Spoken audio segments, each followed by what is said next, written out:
नमस्कार, स्वागत है आपका संसद टीवी पर। मैं हूं मनोज वर्मा और आप देख रहे हैं हमारा खास कार्यक्रम मुद्दा आपका। मुद्दा आपका में आज हम बात करेंगे विकास को समर्पित एनडीए सरकार की।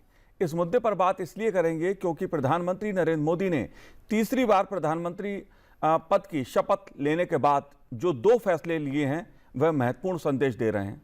सरकार की प्राथमिकता में गाँव, गरीब, किसान है, देश का विकास है। मंत्रिमंडल का स्वरूप और मंत्रालयों का बंटवारा भी इसको प्रमाणित करता है। कैसे और क्यों, मुद्दा आपका में इस पे चर्चा करेंगे। चर्चा करने के लिए 2 खास मेहमान मेरे साथ इस समय मौजूद हैं। वरिष्ठ पत्रकार कुमार राकेश जी इस समय स्टूडियो में। कुमार राकेश जी, आपका स्वागत है संसद टीवी पर। साथ ही हम बात करेंगे मनोज कुमार जी से, जो एसोसिएट प्रोफेसर हैं दयाल सिंह कॉलेज दिल्ली विश्वविद्यालय के। मनोज जी, आपका भी स्वागत है संसद टीवी पर। कुमार राकेश जी, शुरुआत में आप ही से करूँगा। नरेंद्र मोदी जी ने तीसरी बार शपथ लेने के बाद जो 2 महत्वपूर्ण काम सबसे पहले उनकी सरकार ने किए हैं, पहला काम किया किसानों के हित में और दूसरा काम किया गरीबों के लिए जो घर बनाने का है, आवास बनाने का है, उसको लेकर। आप कैसे देखते हैं सरकार की इस शुरुआत को? देखिए, चाहे जो पोर्टफोलियो उन्होंने एलोकेट किए मिनिस्टर्स को, जो कल उन्होंने 2 महत्वपूर्ण डिसीजन लिए, तो इससे एक मैसेज यही है कि जो उनका एक एजेंडा था, जो एक प्रो पुअर जो अक्सर वो बोलते रहे हैं, जो वेलफेयर का एजेंडा है, जो विकसित भारत का एजेंडा है, तो उसको कहीं ना कहीं पहले डिसीजन के साथ ही उन्होंने हाईलाइट करने की कोशिश की है।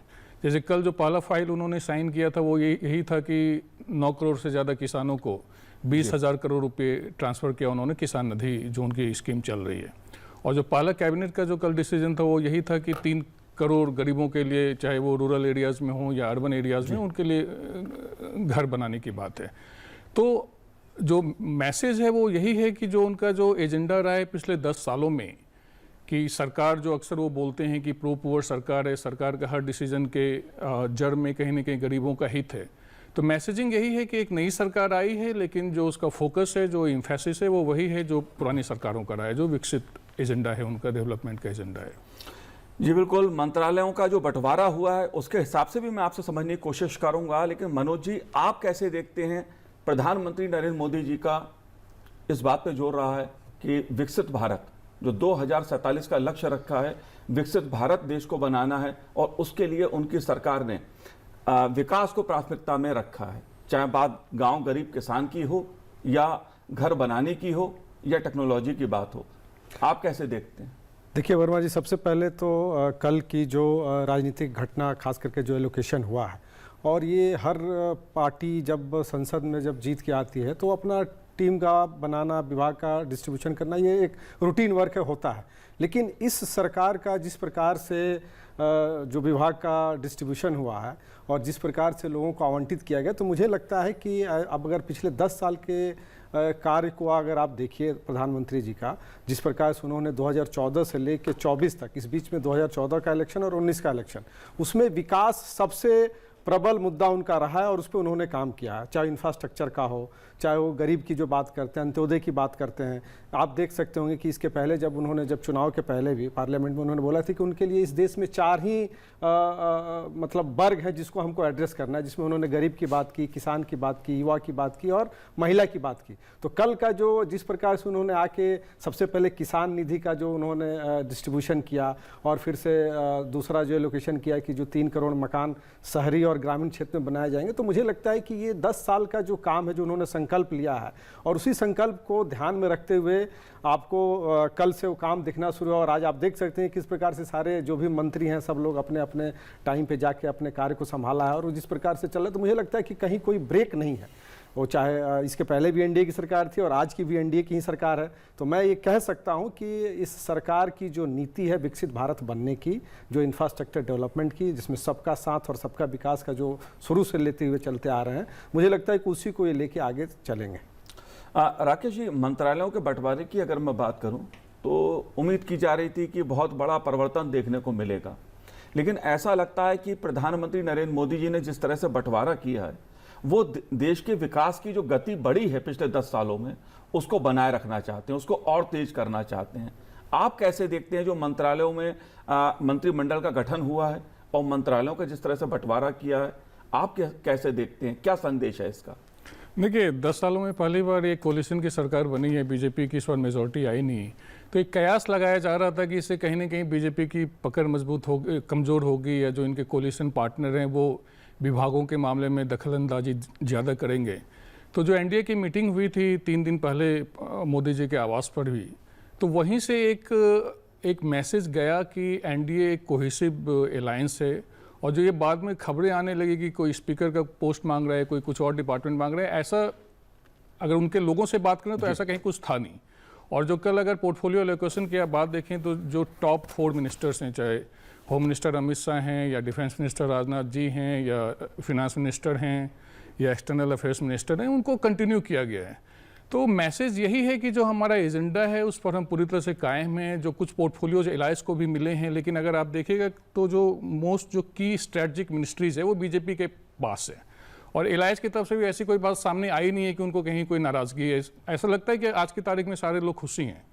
तो मैसेज ये है कि चुनाव में चलिए जो भी हुआ है, जैसे उन्होंने कैबिनेट में बोला भी था लोगों को, ये चुनाव में आंकड़े ऊपर नीचे आते रहते हैं, लेकिन जो सरकार का मैसेज यही है कि एक कंटिन्यूटी है।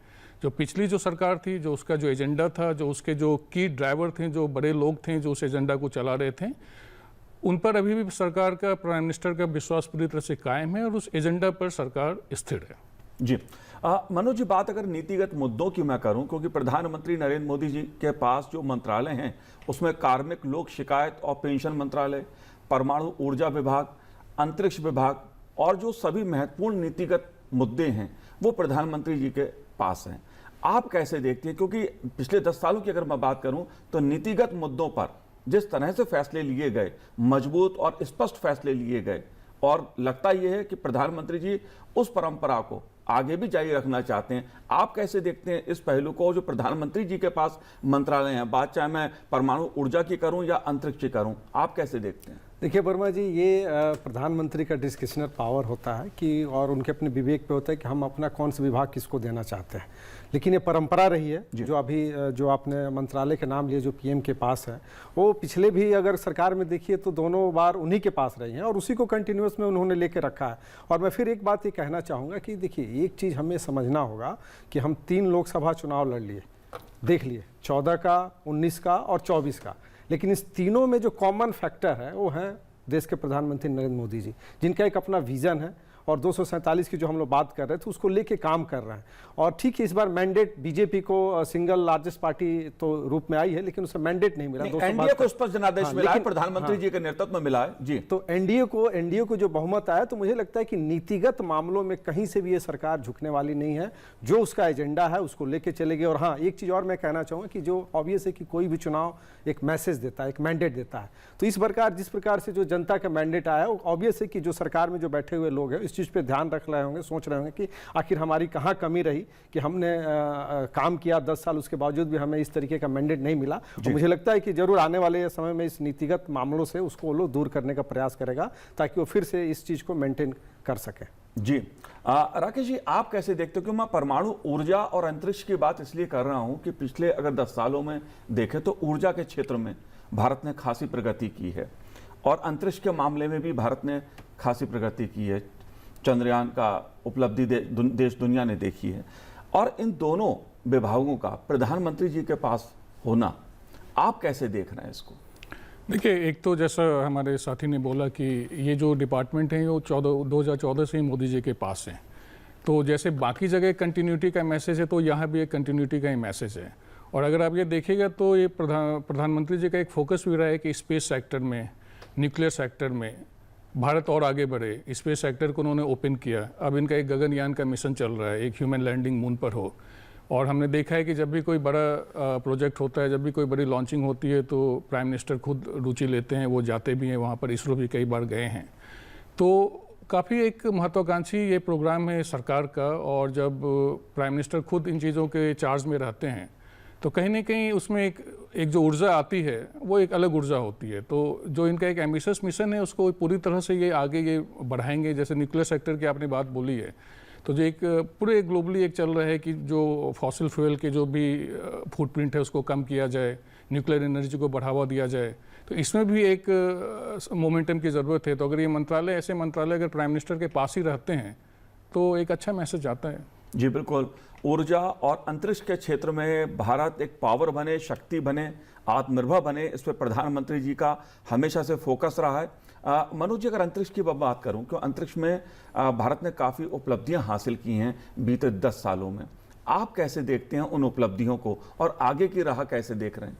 देखिए, मैं इस चीज़ को कहने में आज चूँकि मैं खुद एक एकेडमिक फील्ड से हूँ, और जिस प्रकार से खुद प्रधानमंत्री जी ने बोला था कि जल में, नभ में, थल में ये सरकार हर जगह पे काम करेगी, और आप देख सकते हैं पिछले 10 सालों में जिस प्रकार से अंतरिक्ष को लेके सरकार ने जो बजट एलोकेट किया है, जिस प्रकार से साइंटिस्ट का इंपॉर्टेंस बढ़ाया है, जिस प्रकार से उन पर भरोसा जताया है, और उसका रिजल्ट हमको मिल रहा है। हम बहुत सारे सैटेलाइट छोड़ रहे हैं, हम जो हमारे नेबर कंट्रीज हैं उनको मतलब सस्ते दामों पर सैटेलाइट छोड़ रहे हैं, तो कहीं ना कहीं एक बहुत बड़ी क्रांति है। और आज के डेट में आज का जो वर्ल्ड इकॉनमी है, खास करके ग्लोबलाइजेशन में हम सब जुड़ चुके हुए हैं, और इसमें अगर आप डेवलपमेंट नहीं करते हैं हर सेक्टर में, तब आप जो विश्व की अर्थव्यवस्था में अपना जो स्थान बनाना चाहते हैं वो शायद संभव नहीं होगा। और इसी को ध्यान में रखते हुए प्रधानमंत्री जी बिल्कुल, मुझे लगता है कि अभी तो चूंकि इंटरिम बजट चल रहा है, आने वाले समय में जो बजट आएगा उसमें इस पर विशेष फोकस्ड होगा, क्योंकि आने वाला समय में जो मतलब स्पेस की जो एक वार है, जिसपे वर्ल्ड के जो फर्स्ट इकॉनमी वाले देश का जो एक हेजमनी है, उस हेजमनी को तोड़ने के लिए भारत ही इसमें आगे आएगा। क्योंकि अगर आप चाइना की जब तुलना करते हैं तो चाइना का अप्रोच बिल्कुल वेलफेयर वाला नहीं है, वो उसका एक हेजमनी और खास करके दूसरे को डिस्टर्ब करने वाला है। वहीं पे भारत सबको साथ लेके चलने की क्षमता रखता है, और एक विरासत है भारत की। तो मुझे लगता है कि इसके माध्यम से, अंतरिक्ष के माध्यम से विश्व को एक टेक्नोलॉजी के माध्यम से हम सबको जोड़ने की क्षमता डेवलप कर सकते हैं। यहाँ पर मैं एक बात और ऐड करना चाहूँगा कि हाल ही में हमने देखा कि पहली बार एक प्राइवेट प्लेयर ने एक साथ बहुत सारे रॉकेट लॉन्च किए हैं। ये इंडिया में पहली बार हुआ, जो स्पेस सेक्टर को इन्होंने ओपन किया है, जो प्राइवेट प्लेयर्स भी अब आ सकते हैं। तो हम आने वाले दिनों में देखेंगे, क्योंकि इंडिया का जो इन चीज़ों का जो खर्च होता है बाकी जो फर्स्ट जो बड़ी इकोनॉमीज़ हैं उनसे काफ़ी कम होता है। तो हम देखेंगे कि आने वाले दिनों में बहुत सारे जो रिलेटिवली जो गरीब देश हैं या जो उतने अमीर देश नहीं है, तो उनका भी कहीं ना कहीं इंडिया से वो रॉकेट या जो सैटेलाइट लॉन्च होगा, तो इंडिया में हम देखेंगे आने वाले दिनों में ऐसा कहीं होगा। जी, और प्रधानमंत्री नरेंद्र मोदी जी इस बात को कहते भी रहे हैं कि जो अंतरिक्ष का क्षेत्र है, जो स्पेस सेक्टर है, वो आर्थिक दृष्टि से और शक्ति की दृष्टि से, दोनों दृष्टि से, टेक्नोलॉजी की दृष्टि से भारत के लिए एक उपयोगी बनना चाहिए, सुपर पावर बनना चाहिए भारत इन क्षेत्रों में, और इस बात पे जोर रहा भी है। बात अगर मैं डिफेंस सेक्टर की करूं, रक्षा क्षेत्र की करूं, राजनाथ सिंह जी के पास पहले भी ये मंत्रालय था और इसको इस बार भी उनको दिया गया है। रक्षा के क्षेत्र की बात अगर की जाए तो आत्मनिर्भरता के क्षेत्र में भारत ने कई उपलब्धियां हासिल की हैं, और खासा जोर है कि रक्षा के क्षेत्र में भारत आत्मनिर्भर बने, हमारी सीमाएं सुरक्षित हों, मजबूत हों। इस पहलू को आप कैसे देखते हैं? जी, जैसे पहली बार हमने देखा कि जैसे वो ब्रह्मोस मिसाइल है, उसका एक्सपोर्ट भी भारत ने किया। तो इस सरकार की तरफ से एक काफ़ी कोशिश रही है कि जो बहुत सारे जो हमारा जो फॉरेन एक्सचेंज है वो डिफेंस के इंपोर्ट पर खर्च होता है, जिसको हम यहाँ भी मेहनत करके बना सकते हैं। क्योंकि अभी तो कई बार क्या होता है कि जो बुलेट्स हैं जो हमारे सोल्जर्स यूज़ पहले करते रहे, वो भी बाहर से ही आता था। तो एक इन्होंने कोशिश की है कि जो हमारा इंपोर्ट पर जो खर्च है वो बिल्कुल कम हो, ताकि हम अपने संसाधनों का उपयोग अपने यहाँ अपने डिफेंस सेक्टर को आत्मनिर्भर बनाने में ज़्यादा कर पाएँ। और हमने देखा है कि सफलता भी मिली है। जो इंडिया का जो एक्सपोर्ट है पिछले 2-3 सालों में, जो इंडिया में पहले का एक्सपोर्ट है, उसे रिकॉर्ड वृद्धि हुई है। शायद वर्ल्ड लेवल में अभी भी हम बहुत बड़े प्लेयर नहीं होंगे, लेकिन एक शुरुआत हो चुकी है। तो मुझे लगता है ये फोकस और ये डायरेक्शन तो ऐसा ही है कि डिफेंस सेक्टर में भी हम आत्मनिर्भर बने, और बहुत सारी चीज़ें जो बाहर के जो दूसरे देश हैं वो हमसे भी खरीदें। जैसे हम देखते हैं कि बहुत सारे जो देश हैं जो इकोनॉमिक साइज हमसे बहुत छोटा है, जैसे इजराइल है, चेक गणराज्य है, स्वीडन है, वो लोग डिफेंस के बहुत बड़े एक्सपोर्टर हैं, और जबकि हमारा फॉरेन एक्सचेंज इंपोर्ट में बहुत ज़्यादा खर्च होता है। तो कोशिश रही है कि हम आत्मनिर्भर भी बने और हम एक्सपोर्ट भी करें, और हमने देखा है कि बहुत सारे मिसाइल्स वगैरह हम एक्सपोर्ट कर भी रहे हैं। मनोज जी, बीते 5 साल की अगर मैं बात करूं और अगर उससे पहले की बात की जाए, 2014 से पहले की बात की जाए, तो डिफेंस के क्षेत्र में, रक्षा के क्षेत्र में छोटी छोटी चीज़ों के लिए भी भारत को विदेशों पर निर्भर रहना पड़ता था। और इस बात को प्रधानमंत्री नरेंद्र मोदी जी ने अपने 2019 का जो उनका कार्यकाल था उसमें कई बार मंचों पर कहा कि भारत आत्मनिर्भर तेजी के साथ हो रहा है रक्षा के क्षेत्र में। अब वो छोटे छोटे पुर्जे जो मंगाने पड़ते थे विदेशों से, रक्षा की ज़रूरतों के लिए जो सामान मंगाना पड़ता था, वो अब शायद नहीं मंगाना पड़ता है। एक बड़ा परिवर्तन देखने को मिला है आत्मनिर्भरता के क्षेत्र में, डिफेंस के सेक्टर में। आप कैसे देखते हैं इस पहलू को? देखिए वर्मा जी, किसी भी देश की अर्थव्यवस्था में 3 सेक्टर बहुत ही इंपॉर्टेंट होता है, जिसमें आप डिफेंस सेक्टर की बात कर रहे हैं, दूसरा फार्मास्यूटिकल हो गया, तीसरा एनर्जी सेक्टर। आप अगर तीनों सेक्टर को भारत के संदर्भ में पिछले 10 सालों से अगर देखेंगे तो इसमें भयानक और आमूल चूल परिवर्तन वाले काम हुए हैं, जो कि 2014 के पहले नहीं हुए हैं। अगर आप देख लीजिए डिफेंस का जो बजट है, हम सबसे ज़्यादा अपने बजट पे खर्च करते हैं, लेकिन हम सेल्फ रिलायंट नहीं थे। लेकिन अभी पिछला जो बजट आया है, पिछले आप अगर 4-5 साल का अगर कंपैरेटिव स्टडीज़ करके देखें तो उसमें आपको बिल्कुल दिखेगा कि भारत ने डिफेंस के सेक्टर में 25% का टारगेट रखा है कि हम सेल्फ रिलायंट बनेंगे, खुद से प्रोडक्शन करेंगे।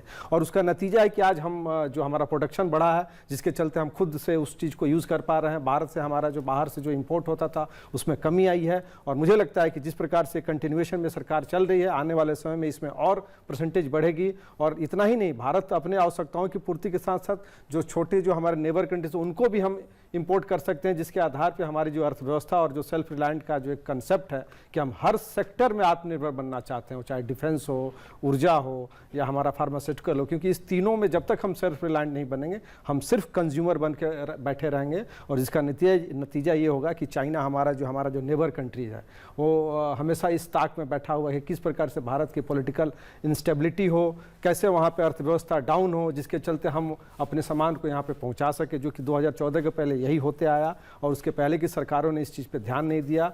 क्योंकि अगर इतिहास में आप जाइए तो 90s में जिस प्रकार से ग्लोबलाइजेशन के लिए हमने अपना मार्केट ओपन किया मनमोहन जी के समय में, नरसिम्हा राव के समय में, उस समय से जिस प्रकार से इंफ्रास्ट्रक्चर पे काम करना चाहिए था, डेवलपमेंट में काम करना चाहिए था, वो नहीं हुआ। और इसी का कारण है कि आज हम 10 साल में जो रिग्रेस जिस प्रकार से पॉलिसीज़ के आधार पर हमने इस चीज़ों को चेंज किया है और विश्व में भारत की अर्थव्यवस्था में जो एक पोजीशन बन रही है, वो कहीं ना कहीं एक माइलस्टोन है। और आने वाले समय में जिस प्रकार से मोदी जी ने आते ही जिस प्रकार से कल से जो काम शुरू किए हैं, मुझे लगता है कि ये इसका रिजल्ट हम लोगों को बहुत जल्दी मिलेगा। जाहिर सी बात है, रक्षा के क्षेत्र में भारत आत्मनिर्भर बन रहा है और तेजी से आगे बढ़ रहा है। अमित शाह जी की अगर मैं बात करूं तो नरेंद्र मोदी जी ने गृह मंत्रालय उनके पास ही रखा है और सहकारिता मंत्रालय भी उन्हीं के पास है। गृह मंत्री के रूप में अमित शाह जी का जो कार्यकाल बीते रहा है, उसकी चर्चा दुनिया में हुई, देश में हुई। कई बड़े अहम फैसले गृह मंत्रालय के स्तर पर उन्होंने लिए। आप कैसे देखते हैं उनका जो आगे का कार्यकाल है उसको, और जिस तरह की सफलताएं उन्होंने मोदी सरकार में हासिल की हैं, कैसे देखते हैं आप? देखिए, हाल ही में अमित शाह ने इलेक्शन के दौरान जब भी मीडिया से बात की तो उन्होंने एक नक्सलवाद को ख़त्म करने के बारे में बोला। पिछले 5 सालों में हमने देखा है कि देश के बहुत सारे राज्यों में जहाँ पर पहले नक्सलवाद ज़्यादा हुआ करता था, झारखंड, बिहार के कुछ हिस्से में या महाराष्ट्र में, वहाँ से आजकल हमें कुछ देखने को मिलता नहीं है। वहाँ पर वो नक्सलवाद ऑलमोस्ट ख़त्म ही हो गया। लेकिन एक छत्तीसगढ़ में था जिसके लिए उनका कहना था कि भाई जो कांग्रेस की सरकार अभी तक रही है उन्होंने ज़्यादा कोऑपरेट किया नहीं। और पिछले कुछ हमने 2-3 महीने में देखा है कि 100 से ज़्यादा नक्सल वहाँ पर मारे भी गए हैं, बहुत सारा सरेंडर भी हुआ है। तो एक इंटरनल सिक्योरिटी के मामले में सरकार ने काफ़ी बड़े स्टेप्स लिए हैं। जम्मू कश्मीर में जो आतंकवाद था, अभी भी छुटपुट कुछ घटनाएं हो जाती है, लेकिन अगर आप पूरे डेटा के साथ स्टडी करें तो पिछले 10 सालों में ग्रेजुअल डिक्लाइन हुआ है। जो टूरिज़्म का रिकॉर्ड है, जितनी बड़ी मात्रा में टूरिस्ट वहाँ पर जा रहे हैं, इवेंट्स हो रहे हैं, वो अपने आप में कहानी बयान करती है। एक छत्तीसगढ़ में है, वहाँ भी आप देख ही रहे हैं कि काफ़ी ये कम हो रहा है। तो टेररिज्म और नक्सलिज्म, 2 चीज़ों को अमित शाह जी के नेतृत्व में सरकार ने टारगेट किया है। 370 भी हटा। एक बहुत बड़ा एक आशंका था, जो क्रिटिक्स थे वो बोलते थे कि 370 हटने के बाद बहुत ज़्यादा इंस्टेबिलिटी वहाँ पर आ जाएगी, अस्थिरता आ जाएगी। ऐसा कुछ देखने को मिला नहीं। इनफैक्ट अभी जो चुनाव हुए हैं जम्मू कश्मीर में, खासकर कश्मीर में, जहाँ पर श्रीनगर वगैरह में 7%, 8%, 10% वोटिंग होता था, इस बार 50% से ज़्यादा हमने वोटिंग देखी। तो कहीं ना कहीं ये एक प्रजातंत्र में विश्वास का भी प्रतीक है कि 370 के बाद जो भी वहाँ पर हुआ तो उससे चुनावी तंत्र भी मजबूत हुआ, लोगों का पार्टिसिपेशन भी बढ़ा, शांति भी एक हद तक स्थापित हुई, नक्सलवाद भी खत्म हो रहा है। तो अमित शाह जी अब फिर से वही जिम्मेदारी उनको दी गई है, तो हम आशा कर सकते हैं कि इन चीज़ों पर काम जारी रहेगा। जी मनोज जी, आप कैसे देखते हैं अमित शाह जी का जो कार्यकाल है, उनके पास जो गृह मंत्रालय है उसको आप कैसे देखते हैं? क्योंकि जिस तरह के नीतिगत फैसले बीते 10 सालों में लिए गए हैं, वो उपलब्धि की कहानी अपने आप कहते हैं। प्रधानमंत्री जी के पास नीतिगत मुद्दे भी हैं, अगर मैं राम मंदिर की बात करूं, सुप्रीम कोर्ट से फैसला जरूर आया, लेकिन देश में शांति के साथ, सर्वसम्मति के साथ मंदिर का निर्माण हो, वो भी देश ने देखा। 370 हटी, ऐतिहासिक फैसला लिया गया, उसको भी देखा। आप कैसे देखते हैं? देखिए वर्मा जी, मैं तो मतलब मुझे बिल्कुल अस्पष्टता दिख रहा है, क्योंकि सरकार का कोई भी मंत्री हो या कोई भी मंत्रालय हो, अगर आप देखिए तो सारे लोग आज के डेट में 61 बीजेपी के मंत्री हैं मोदी कैबिनेट में, और लगभग 11 जो हैं वो सहयोगी दल से हैं। अगर आप सबका देखें और पिछला जो 10 साल का एक्सपीरियंस रहा है और उसमें अमित शाह जी का, तो ये लोगों का चूँकि एक जो एक्सपीरियंस है, जो ग्राउंड एक्सपीरियंस है, उसको कोई इग्नोर नहीं कर सकता है। वो जिस भी पद पे रहे हों, चाहे पार्टी का अध्यक्ष के रूप में रहे हों या गुजरात में जब होम मिनिस्टर के रूप में रहे हों, तो देखिए इन लोगों का एक ट्रैक रिकॉर्ड है, जिसके आधार पे आप ये कह सकते हैं कि इनको जो भी काम दे दीजिए उसको ये लोग रिजल्ट लेके आता है। और अभी हमारे जो सहयोगी राकेश जी जो बता रहे थे, ऑब्वियस है कि ये कश्मीर की जो स्थिति है 370 हटने के बाद से, जो वहाँ का कानून व्यवस्था, वहाँ का वोटिंग परसेंटेज बढ़ना, ये अपने आप में भारत के लोकतंत्र के लिए बहुत बड़ा अचीवमेंट है, और लॉ एंड ऑर्डर के लिए। और हम सब जानते हैं कि भारत जैसे देश में, जहाँ बोलते हैं विभिन्नताओं का देश है, यहाँ पे हर चीज़ के लिए जिस प्रकार से क्राइसिस क्रिएट किया जाता है, कुछ नेचुरल क्राइसिस होते हैं और कुछ आर्टिफिशियल बनाए जाते हैं, क्योंकि हर चीज़ के पीछे पॉलिटिक्स होता है, और उसमें गृह मंत्रालय का बहुत बड़ा योगदान है। और अमित शाह जी जिस प्रकार से एक डेडिकेशन के साथ मोदी जी के योजनाओं को, उनके जो एजेंडे हैं, उनके जो विजन है, उसको जिस प्रकार से ग्राउंड पे उतारते हैं, वो मुझे लगता है कि आज के डेट में एक बहुत ही माइलस्टोन। और ऑब्वियस है कोई भी सरकार चाहता है कि हमारा जो कानून व्यवस्था हो पूरे देश का कंट्रोल हो। और अभी मैं इसमें एक चीज़ ऐड करना चाहूँगा, नॉर्थ ईस्ट का जो समस्या है, अभी आप देख सकते हैं कि हमारे आरएसएस के जो चीफ हैं, उन्होंने एक स्टेटमेंट दिया है मणिपुर को लेके। तो मुझे लगता है कि इस चीज़ को कहीं ना कहीं अभी जो वर्तमान सरकार है, इसको बिल्कुल ध्यान में रख के उस पर काम करेगी। और ऐसा नहीं है कि सरकार ने पिछले जब से वहाँ घटना घटी है काम नहीं कर रही है, वो ऑब्वियस उस पर कर रही है, लेकिन अभी चूंकि चुनाव के बाद से तुरंत है, तो मुझे लगता है कि इसको बहुत जल्दी कंट्रोल करना जी बिल्कुल, आपने अच्छा इशारा किया। अगर नॉर्थ ईस्ट की मैं बात करूँ तो वहाँ भी कई शांति समझौतों के लिए अमित शाह जी ने पहल की, और उसका परिणाम हुआ कि नॉर्थ ईस्ट के कई राज्यों में, जहां पर कांग्रेस के समय में हिंसा देखने को मिलती थी, बीते 10 सालों में शांति के साथ विकास की ओर देश बढ़ा है। लेकिन बात जब विकास की करते हैं, उसके लिए शांति जरूरी है। जाहिर तौर पे गृह मंत्रालय का जो मंत्रालय है वो खासा महत्वपूर्ण हो जाता है, और विकास के लिए भी जरूरी है।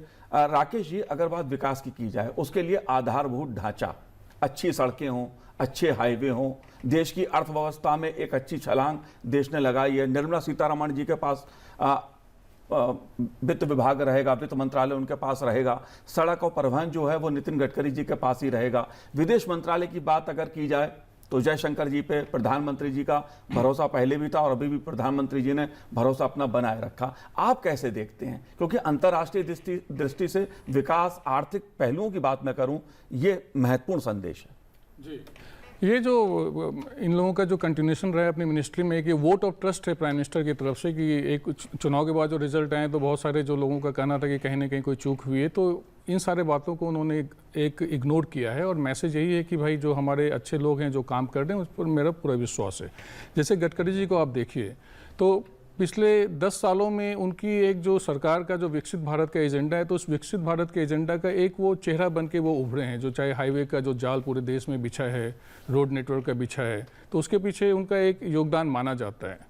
उनके एक ये छवि भी है कि भाई राज्य में किसी भी पार्टी की सरकार हो या विरोधी पार्टी की सरकार हो, लेकिन वो सबको साथ लेके चलते हैं, क्योंकि जो लैंड एक्विजिशन चाहिए आपको रोड के लिए, तो उसमें स्टेट गवर्नमेंट का भी रोल होता है। फिनांस मिनिस्ट्री में आप आ जाएं तो आप देखिए जो देश का जो रेट ऑफ ग्रोथ है, जितने भी बड़े देश हैं पूरी दुनिया में, उसमें सबसे ज़्यादा रहा है पिछले 2 सालों से। कोविड के बाद से जिस तरीके से भारत ने रिकवरी की है, इन्फ्लेशन यहाँ पर रिलेटिवली कंट्रोल रहा है, जबकि अमेरिका तक में 12-13% इन्फ्लेशन चला गया था, यूरोप में बहुत ज़्यादा बढ़ गया था। इंडिया में इन्फ्लेशन कंट्रोल में रहा है, तो निर्मला जी की इस बात के लिए प्रशंसा की जानी चाहिए। चुनावी वर्ष में भी कोई खजाना खोला नहीं गया, जो लोक लुभावन एक जो पॉलिसी होती है कि भाई चलो चुनावी साल है, बहुत सारा कुछ करो ताकि लोगों को एक खुश हो, सरकार से पैसा आए तो वोट मिलेगा, तो वो भी एक फिस्कल डेफिसिट को भी कंट्रोल में रखा है उन्होंने। और जो जयशंकर जी हैं, उनकी तो एक सारे लोग प्रशंसा करते ही हैं। एक जो भारत के एक्सटर्नल अफेयर्स जो डिपार्टमेंट में, एक जो फॉरेन आउटरीच में जो एक बिल्कुल अबाउट टर्न आया है, जो एक ये नेशन फर्स्ट की एक बात बोलते हैं, तो उसके वे फेस बन के उभरे हैं। किसी भी कोई भी इशू हो, चाहे भाई रसिया से ऑयल लेना हो या भारत के लोगों को बाहर से रेस्क्यू करना है, तो उसमें जो देश का जो एजेंडा है, देश का जो हित है, उसको उन्होंने खुल के सामने रखा है। और जो एक वेस्टर्न कंट्रीज़ का जो भी एक अपना एजेंडा रहता है, उसको काउंटर करने में भी इफेक्टिवली उन्होंने अपनी बात सामने रखी है। जी मनोज जी, आखिर में आपसे मैं जानना चाहता हूं गुड गवर्नेंस की बात, सुशासन की बात, इस पर प्रधानमंत्री जी का खासा जोर रहा है। बात चाहे भ्रष्टाचार मुक्त भारत की हो या गांव गरीब के कल्याण की हो, गुड गवर्नेंस इस पहलू को आप कैसे देखते हैं?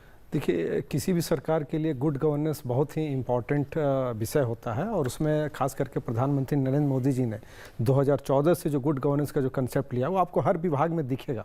और सिर्फ दिखेगा ही नहीं, क्योंकि देखिए किसी भी नेशन का इंस्टीट्यूशन बहुत इंपॉर्टेंट होता है, और जिस प्रकार से इन्होंने इंस्टीट्यूशन को मजबूत किया, इंस्टीट्यूशन को जो ऑटोनॉमस लिबर्टी दी, जिसके आधार पे आज के डेट में हर इंस्टीट्यूशन अपने अपने क्षेत्र में काम कर रहा है, वो चाहे ईडी हो, सीबीआई हो, इन्फोर्समेंट डायरेक्टर हो, जो भी आप देख सकते हैं। क्योंकि आज अगर हम जब कोई इंस्टीट्यूशन बनाते हैं तो किस लिए बनाते हैं? पहले क्या था कि इंस्टीट्यूशन तो थे लेकिन वो एक्टिव नहीं थे, लेकिन आज जो ऑब्वियस इस पे पॉलिटिक्स होता है। लेकिन मेरा ये मानना है कि कोई भी इंस्टीट्यूशन कॉन्स्टिट्यूशन से चलता है, और जो देश का नेतृत्व करने वाले हैं वो कहीं ना कहीं हर इंस्टीट्यूशन को मजबूत कर रहे हैं, और उसके आधार पे जो गुड गवर्नेंस है, जो एक आम जनता जो चाहती है कि हमें हमारा किस प्रकार का हमारा शासन मिलना चाहिए, वो कहीं ना कहीं एक पॉजिटिव रोल प्ले कर रहा है। और इसको और मुझे लगता है कि जिस प्रकार का जो मैंडेट आया है, और जो मैंडेट आने के बाद से जो उनका स्पीच था, अगर आप उसको सुनी तो मुझे लगता है कि इसकी रफ्तार और तेज होगी।